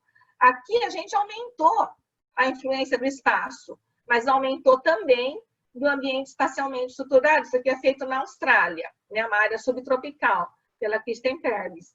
Né? E, por fim, no Pantanal, né, o trabalho da Milena Della Torre, que é orientada da Wanda, né, lá da Universidade Federal de Mato Grosso, né, que encontraram evidências muito fortes de apenas processos neutros, apenas processos estocásticos, influenciando a comunidade de Anuros do Pantanal. Portanto, a gente tem um contínuo entre processos neutros e processos determinísticos, influenciando as comunidades. Bacana, né? Só que, depois eu fui ler um artigo do Wieland, um artigo dele de 2014, né? Em que ele vai analisar a questão o que é a estocasticidade neutra. E ele analisa vários métodos de análise e que tipo de estocasticidade nós estamos falando. Então, quando a gente quer analisar a estocasticidade, comparando a composição de espécies da nossa comunidade real com modelos nulos que aleatorizam, né, a ocorrência das espécies de diversas formas, depende do algoritmo que usa, né? E a gente encontra que a nossa é diferente dos modelos nulos, né? Isso significa, ou não é diferente dos modelos nulos, portanto, seria estocástica, né? O que a gente está analisando de fato? De fato, a gente está analisando a estocasticidade na distribuição da espécie em relação às outras espécies. Quando a gente usa a partição da variância, que é aquele que a Christine Maynard propôs, né? Que juntasse com o framework do Presley, né? Que mostra se é só o ambiente que está influenciando, se é só o espaço, ou se é o ambiente junto com o espaço, né? O ambiente espacialmente estruturado, né? A gente está analisando a estocasticidade com relação ao ambiente, né? E ele vai analisando que há vários jeitos, vários tipos de estocasticidade, e que a gente considerar que a dispersão é estocástica, não tem uma fundamentação sólida, né? Olha, até copiei o que ele fala aqui, ó. Uma das formas mais comuns de estocasticidade, que é a estocasticidade ambiental, ela envolve flutuações imprevisíveis, né? Flutuações ambientais imprevisíveis. A gente considera que isso é estocástico, mas não. O efeito de flutuações ambientais, ela pode ser totalmente determinística. O ambiente pode flutuar, pode variar, mas ele dá sinais daquela variação, aquela variação se repete a períodos de tempo que a gente não percebe. Né? Esses períodos de tempo não precisam ser anuais, pode ser a cada 5 anos, a cada 3 anos, né? E isso é previsível para os organismos, né, das comunidades biológicas e não para nós. Então, pode ser totalmente determinístico. O que ele propõe em relação a isso? Que a gente tem que ter uma abordagem multifacetada, usar observações e experimentos de vários tipos, né? Numa mesma comunidade, como proposto por esse autor, ou então comparar, usar métodos o mais comparáveis possíveis, né, em diferentes sistemas, em diferentes comunidades, como proposto pelo Cottem. Portanto, né, a gente fica meio assim, né, né, porque, né, a gente chega, né, faz toda a análise, chega lá, vê que é o espaço e a dispersão, mas não é a dispersão. Mas, como bons pesquisadores, né, logo a gente respira fundo, incorpora esse aprendizado e parte feliz para fazer novas amostragens, novos projetos, ou recorrigir as nossas análises, né? Como aqui o Tiago, que vai falar com vocês, né? Todo feliz coletando morcegos. E chegamos, então, na última parte, né? Da nossa conversa, né? Que a gente só vai dar uma espiadinha nas teorias contemporâneas, nas suas abordagens, nos frameworks, só uma espiadinha, a gente não vai se aprofundar em cada teoria, não é o objetivo e não há tempo suficiente para isso aqui, né? Mas, principalmente, então, vocês não se preocupem com isso, esse aprofundamento nas teorias contemporâneas, vocês vão ter ao longo dessa semana inteira. O objetivo aqui é o quê? Dar uma espiadinha, saber que elas existem, entender o que elas mostram, né, de importante e principalmente como que elas estão fundamentadas nas teorias clássicas. Então, por que é importante saber como elas estão fundamentadas nas teorias clássicas? Porque, pelo menos para mim, funciona assim. Quando eu entendo os fundamentos, quando eu entendo as teorias clássicas, eu entendo como elas foram utilizadas pelos pesquisadores que estão propondo as novas ideias, as novas teorias, né, as teorias contemporâneas, eu consigo entender de uma maneira muito melhor a teoria contemporânea. Isso me dá uma segurança muito melhor, né? Então, eu acho fundamental a gente entender, né, como que as teorias clássicas, porque isso permite a gente entender os avanços de uma maneira com muito mais segurança, muito mais profunda. A gente pode, inclusive, ter até uma visão que é o ideal, esse é o ideal, é o esperado, que a gente tenha até uma visão crítica, né, dessas teorias contemporâneas, e quem sabe a gente possa propor as nossas próprias, né? Mas para isso a gente tem que ter o pezinho fundamentado lá nas teorias clássicas. Então, as primeiras teorias aqui, o conceito clementsoniano, né, das comunidades serem as espécies têm uma distribuição interdependente, interligada, né? Então, onde uma espécie para de ocorrer, as outras todas param, porque elas têm as mesmas necessidades de recursos, ou porque uma depende da outra. Então, elas têm limites muito definidos, como a gente pode ver aqui nesse gráfico. Isso aqui representaria uma comunidade clementsoniana, né? Ou uma comunidade glisoniana, onde as espécies têm distribuições independentes uma da outra, né? Cada uma ocorrendo, né, ocupando a faixa do gradiente que tem os recursos mais importantes para o seu crescimento, né? E esses dois conceitos são a base, né, da análise da estrutura de metacomunidade, onde você vai ter clementsoniana e glisoniana como os extremos e outros possíveis, né, estruturas que a gente já viu, aleatória, checkboard, né, entre elas. A competição interespecífica clássica, né, o par de equações diferenciais do Lotka e do Volterra, né, e os seus gráficos resultantes de coexistência, né, elas fundamentaram a teoria moderna da coexistência, né, então, que foi proposta pelo Chesson, né, e o que ele fez? O Chesson pegou esse par de equações diferenciais e a grande sacada dele foi que ele transformou esse alfa 1,1, alfa 1,2, alfa 2,1, alfa 2,2, né? Ele transformou isso nessa questão de sobreposição de nicho e diferença de fitness, né? Como que ele fez isso?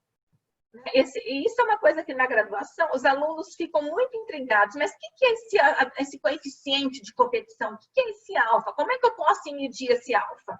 Então, o Chesson fez justamente isso. Ele dividiu esse coeficiente em diferença média de fitness e grau de sobreposição.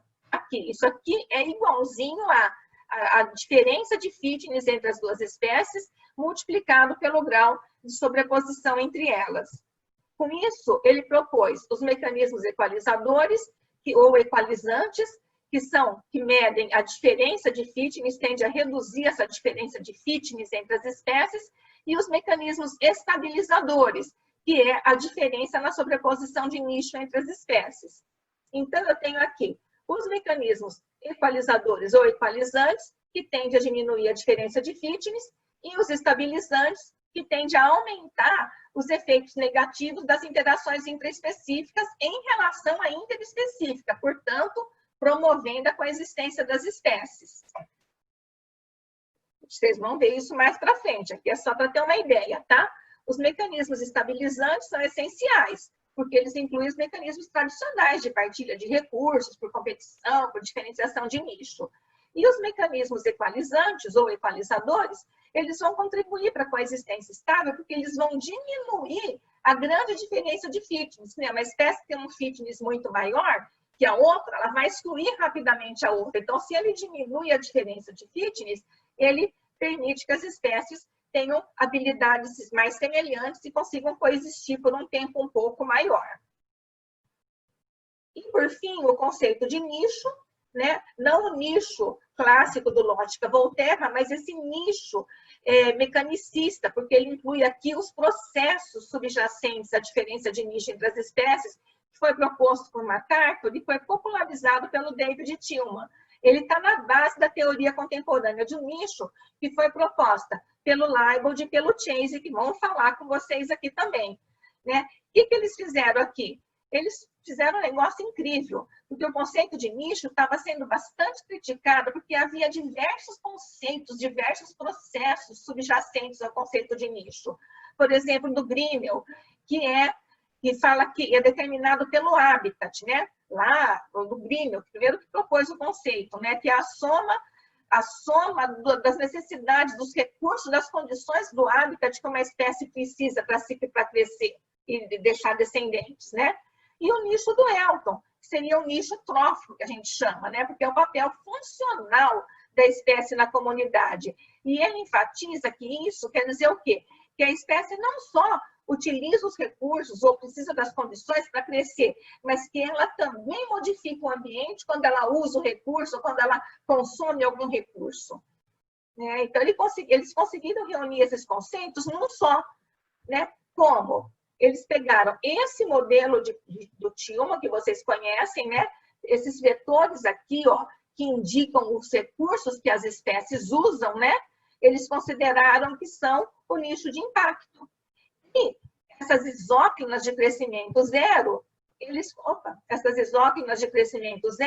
consideraram que são o niche requirement, ou seja, o nicho grinnelliano ou hutchinsoniano, né? Que são as faixas de recursos e condições que a espécie precisa, com o nicho de impacto, ou seja, o consumo de recursos pela espécie e como que ela modifica o ambiente com isso. Então, para terminar, é possível construir uma teoria geral da ecologia de comunidades? As pessoas vários pesquisadores têm se devotado a isso. Eu vou dar só um exemplo, que é esse trabalho do Letten e colaboradores, em que ele juntou já a teoria contemporânea do nicho com a teoria moderna da coexistência do Chesson. Aqui você vê que já tem uma integração grande de conceitos e processos. E ele ainda juntou com a teoria do Chesson. Como?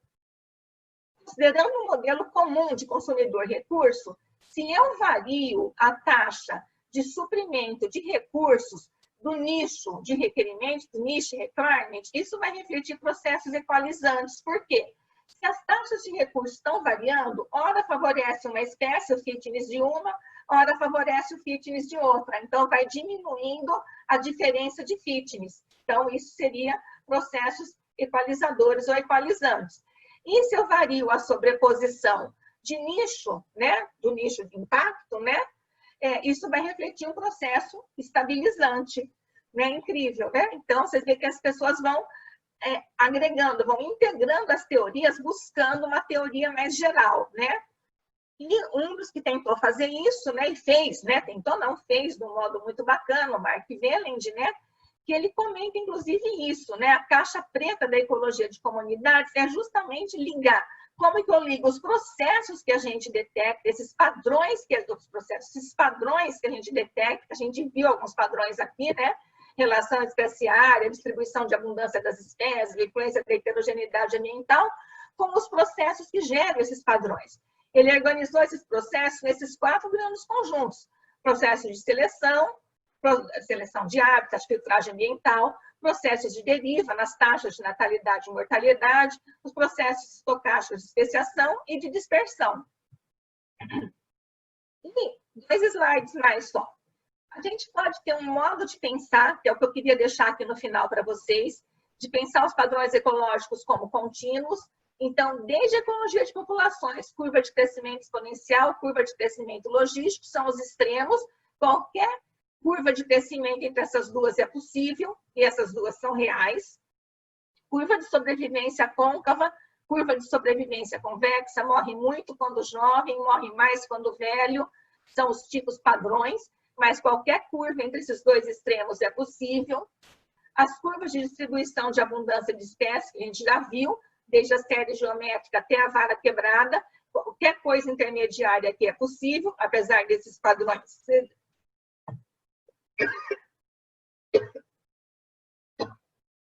Desculpa. Apesar desses padrões serem reais,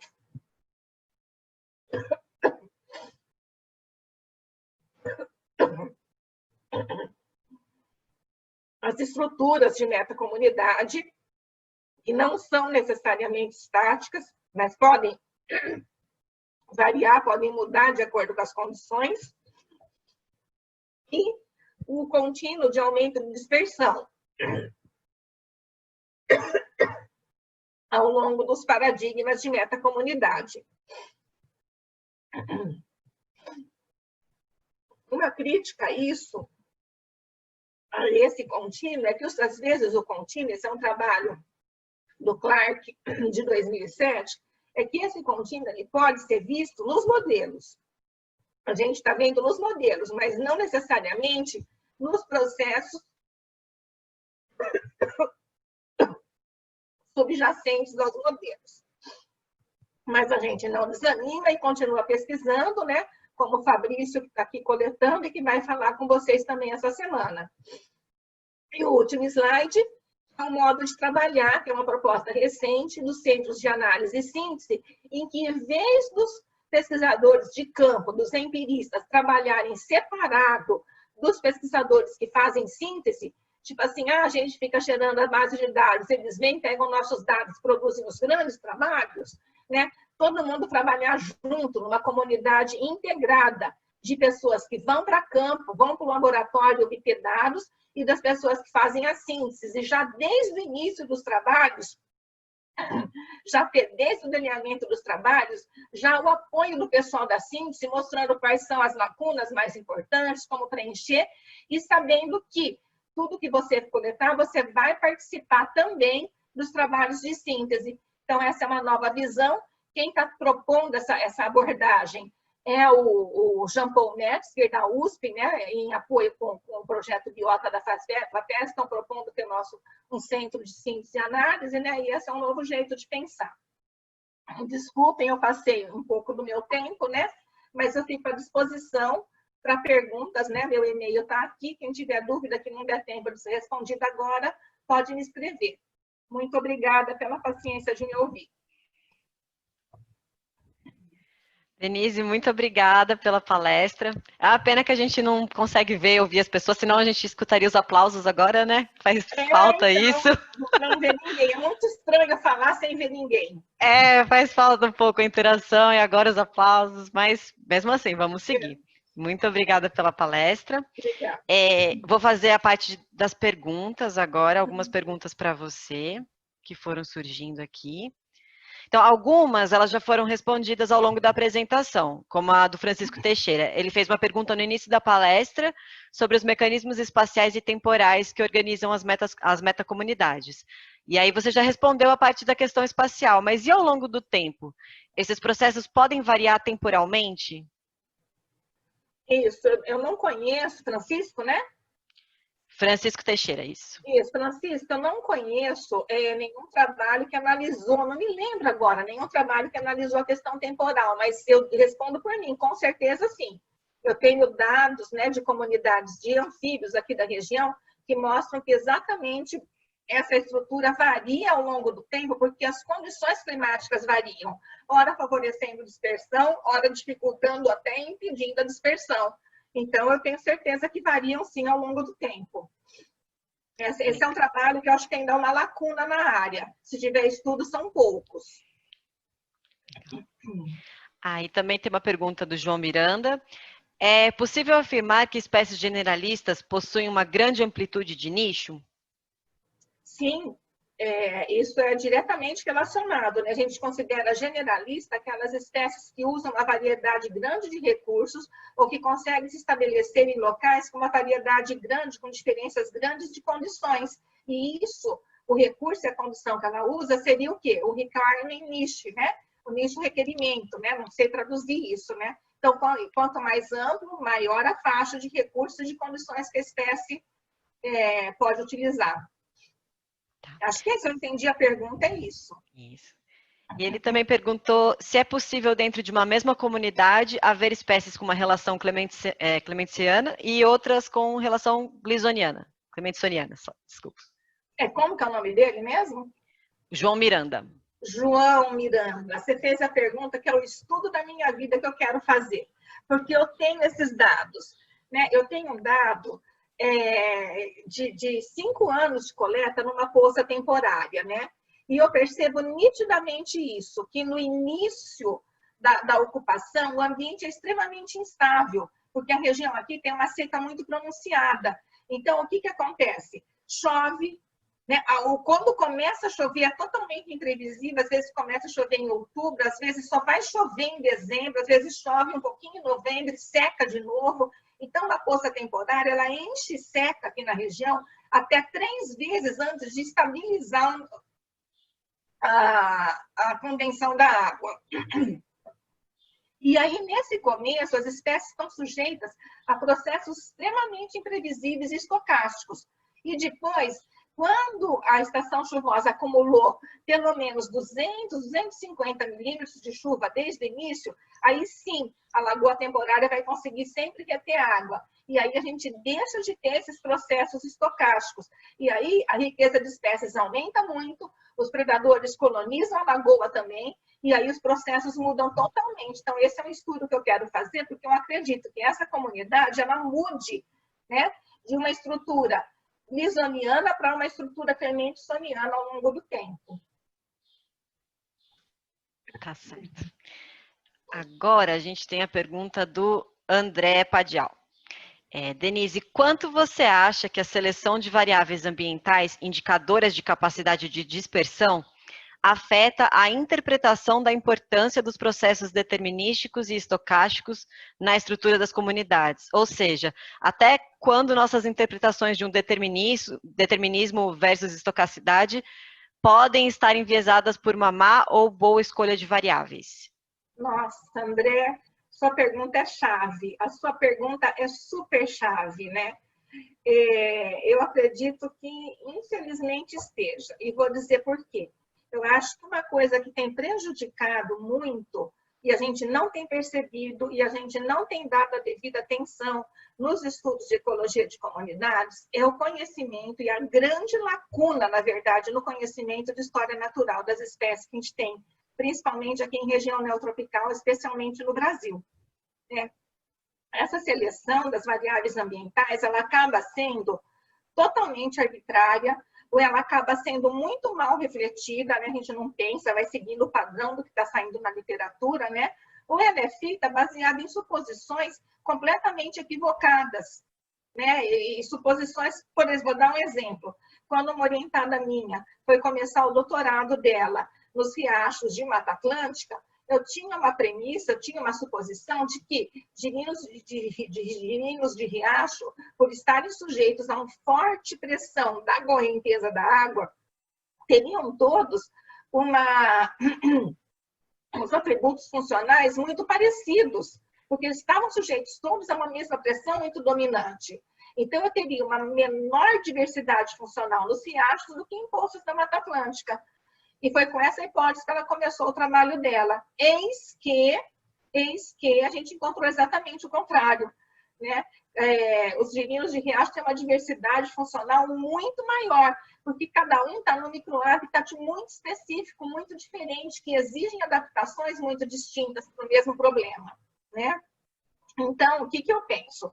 A gente tem pouco conhecimento de história natural e isso afeta a seleção das variáveis ambientais, sem dúvida nenhuma, mas, por outro lado, se a sua metodologia de amostragem e de análise for muito robusta, for muito forte, algum desvio disso pode ser corrigido, não todos.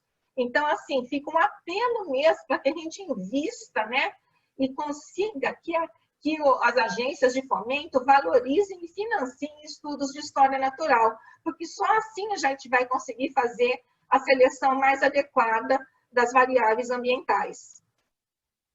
Legal.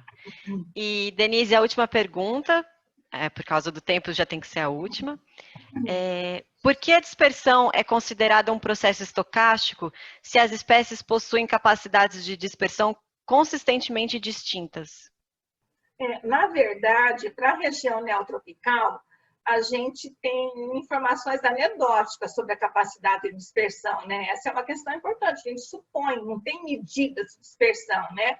Mas pensando em grupos taxonômicos diferentes, realmente as espécies têm capacidade diferente, né? E aí que entra o estudo, né, do Mark Velland, né, mostrando qual é o tipo de estocasticidade que a gente está analisando e que a dispersão, ela é, de fato, uma fraca indicação do efeito da dispersão na estruturação das comunidades, né? E aí nós temos essa questão excelente aí em aberto, né? A gente tem que resolver isso, né? Inclusive, a pergunta do André Padial me deu uma ideia, né? Que eu acho que um estudo legal seria realmente a gente estudar o mesmo sistema, né? Analisando a mesma comunidade, com o mesmo método de amostragem, só que analisando a cada vez conjuntos independentes, né? Teria que testar autorrelação, tudo, e analisar conjuntos independentes de variáveis ambientais e ver se os resultados são os mesmos ou não. Pode ser uma ideia, né?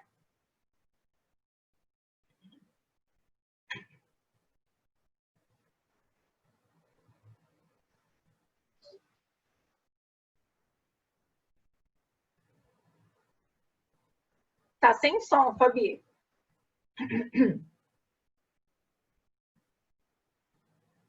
Aí, agora Aí, sim. voltou. Não, acho que dá tempo de mais uma só. Então, peraí, só para estender mais um pouquinho aqui. Calma aí. Aqui. Aqui uma pergunta. Da Verônica. Como você acha que fica o futuro do estudo... A Verônica? A Verônica é a nossa V. Beijo, Verônica. A V perguntou, né? Como você acha que fica o futuro dos estudos de comunidades num contexto de corte de bolsas massivo, que a gente está acompanhando? Como serão os investimentos nessa área? Qual tópico ainda tem mais demanda, por exemplo? Acho que a gente vai ter que se reinventar bastante, né? Para quem está podendo ainda escolher o que quer trabalhar, eu acho que os estudos relacionados a serviços ecossistêmicos e os recursos, os estudos, né, os estudos relacionados a serviços ecossistêmicos que possam apoiar, por exemplo, a agricultura, a produção agrícola, que possam apoiar o uso de recursos naturais, né, que tenham algum impacto econômico, resumindo, né, eles continuarão a ser financiados, né? Então, que tem impacto econômico, estudos de ecologia de comunidades que me permitam usar melhor a água, melhor né, areia, né, que se usa muito para construção, que possibilite usar melhor madeira, né, ou que se possibilite controlar espécies que estão, a gente nem chama de espécies praga, né, mas espécies que estão atacando cultivos, ou esses continuarão a ser financiados, porque eles têm um impacto econômico. Agora, os estudos que não têm impacto econômico, esses é que estão correndo um maior risco, né? E aí a gente vai ter que se reinventar. A gente vai ter que conseguir recursos de outras fontes, buscar essas fundações do exterior, né, buscar outras fontes de recurso, né, além de continuar insistindo e brigando com o nosso governo. A gente não deve desistir disso nunca, porque é uma obrigação deles, né, manter ensino e pesquisa de qualidade no país. Isso é da Constituição, né, eles têm que manter, a gente tem que continuar brigando por isso, né, e buscar também operacionalizar da melhor forma possível, ou seja, formando equipes, né, grandes equipes em que um tem recurso para uma coisa, o outro tem recurso para outra, um consegue porque mora num lugar que ele consegue fazer a amostragem com pouco custo, e o outro vai poder analisar os dados. Então, aquele último slide, que é um slide de um novo ecossistema, né, para pesquisa em ecologia de comunidades, juntando equipes grandes, né, mas também já com as pessoas da área de síntese junto, delineando o projeto. Acho que a saída é por aí, por isso que eu quis colocar aquele slide. Então, pronto. Gente, então, olha, eu peço desculpas por ter passado o tempo, né? Acabou ficando pouco tempo para a pergunta, mas quando eu começo a falar, eu me empolgo, não tem jeito, eu peço desculpas, mas olha, deixei meu e-mail ali, eu estou totalmente à disposição. Podem enviar as perguntas pelo e-mail, que eu prometo que eu respondo. Eu ia falar justamente isso, a gente já pega aqui as perguntas que apareceram no Q&A, e se mais pessoas também quiserem mandar perguntas, pode mandar direto por e-mail, e essas do Q&A a gente passa para você também depois. Isso, respondo todas, prometo. Então tá bom. Denise, muito obrigada mesmo, muito obrigada demais. Agradeço a paciência de me ouvirem. E, pessoal, só alguns recados para vocês, antes da gente encerrar aqui. Algumas pessoas tiveram dificuldade, né, para acessar o link para realizar a confirmação e o cadastramento no Zoom. Provavelmente isso aconteceu porque a gente manda muitas mensagens por e-mail e aí acaba caindo no spam, e aí o pessoal não vê, acontece mesmo. A gente pede desculpa mesmo por isso, e todas essas palestras em português, elas vão ficar no YouTube, a gente vai colocar lá, elas estão sendo gravadas e a gente vai passar para lá. Então, se você perdeu um pedaço, perdeu alguma palestra em algum momento, não se preocupa que depois está lá no nosso canal do YouTube, tá bom? E agora, então, a gente tem um coffee break, vamos dar um tempinho para tomar aquele café feito por nós mesmos, né? Comer alguma coisinha. 10h30 a gente volta, que tem a palestra do professor Dr. Michel Garey. Então, não precisa sair do Zoom, pode deixar aí conectado, não precisa sair e voltar com o link de novo, é só deixar aí, tá bom? Até daqui a pouco, então, pessoal.